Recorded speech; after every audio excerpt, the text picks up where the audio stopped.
Hello there. Welcome to Billy Ho Sports. Breeders' Cup is just around the corner. I've got plenty of videos out profiling Breeders' Cup Classic Contenders series. I've got a few videos on some of the other races, like the $4 million turf. And today, actually, we're going to spotlight the Turf Mile, the $2 million race. If you just found Billy Ho Sports, do me a favor and check out my channel, because in addition to providing quality thoroughbred horse racing content, I also dabble in daily fantasy sports, aka DFS, for sports such as PGA and NFL. I always have great strategies, course previews. Also, if you like this video and you like the other videos that are coming out, subscribe to the channel if you haven't done so already. I really would appreciate that. Smash the like and give me a comment on who you agree and who you disagree with on some of these. And we don't have all the answers just yet, but we are going to see what we can see in this Turf Mile. Let's go. Okay, let's kick things off with Master of the Seas, trained by Charlie Appleby. Dominated a couple of back in this Grade 1 Turf Mile at Woodbine in his first race over in America. Went off massive favorite at 2-5, and he didn't disappoint. He tracked the leaders the whole way, made his move in the final stretch, buckled down in the stretch, hit his stride to run by them all, and convincingly win the race.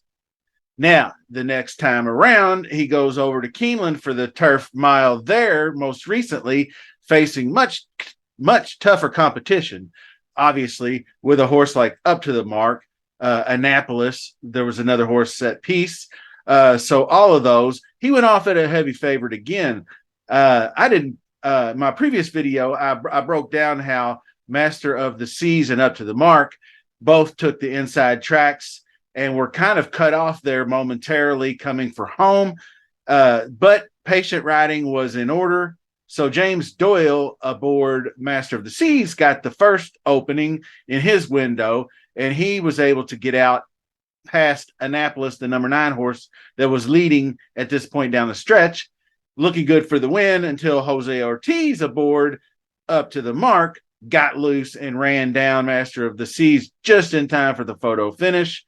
Those two horses were obviously the class of the field, in my opinion.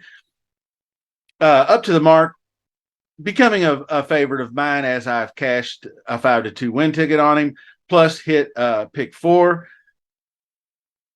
I do think Up to the Mark will run in the $4 million turf. I just had to include him in this race. And plus, he was part of the race with Master of the Seas and Annapolis, who I think will both run in this race.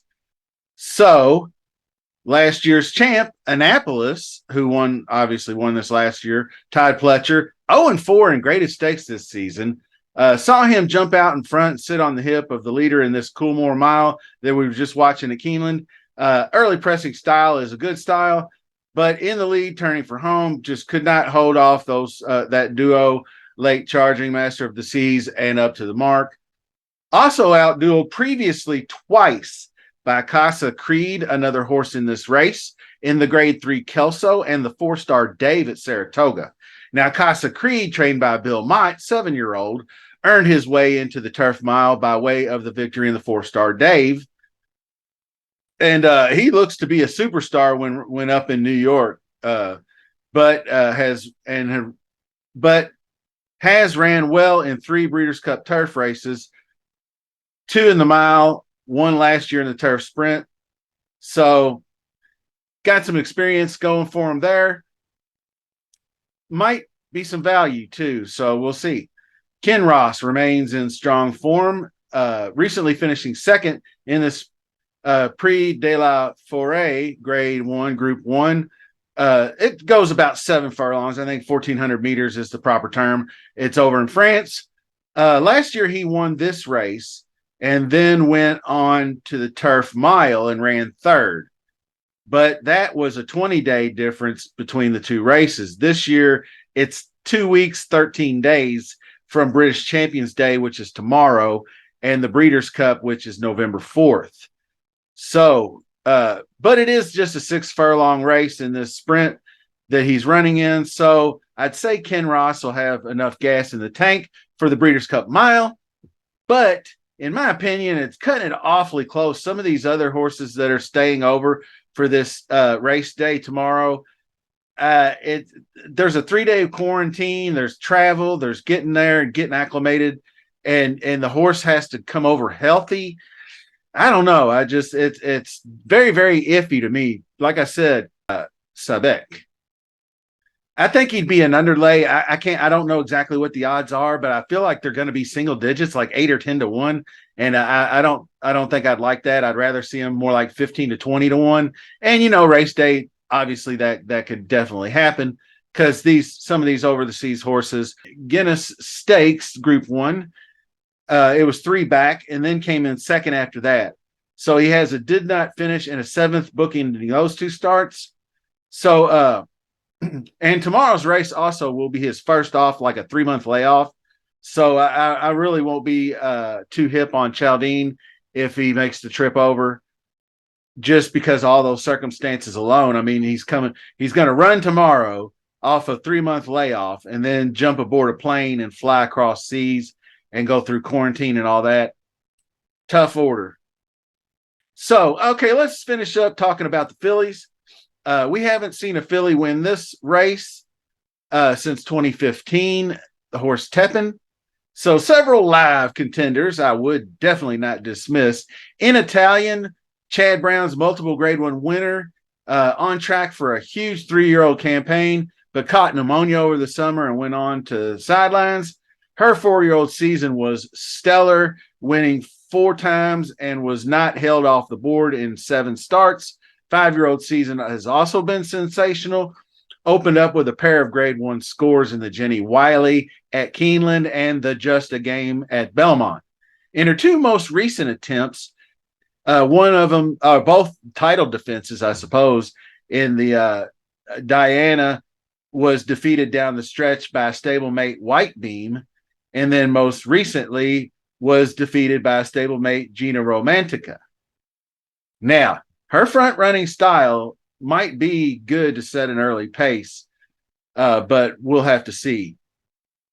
Now, another filly, Maj, strong 3-year-old filly, she won the Queen Elizabeth at Keeneland most recently, and takes the early lead, goes wire to wire, doesn't give it up, powering down the stretch for the win. Solid contender, in my opinion. And another one, another filly. I think this will be the last filly, and then we'll wrap things up. Songline, Japanese specialist, and her specialty is 1 mile on the grass. What I like about her is she's a little bit more familiar with the left-hand turn miles like we have in the States. So she had targeted this race a year ago, but had to withdraw.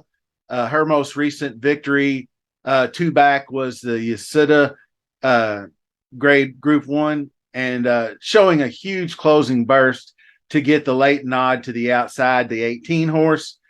I like her a lot. Like I said, that left-handed mile just looks like she's very, very smooth and powering down the stretch, and could be, I don't know, might be one of the favorites. We'll have to see what kind of value we get, 5 to 1, or, could be 8 to 10 to 1 for all we know.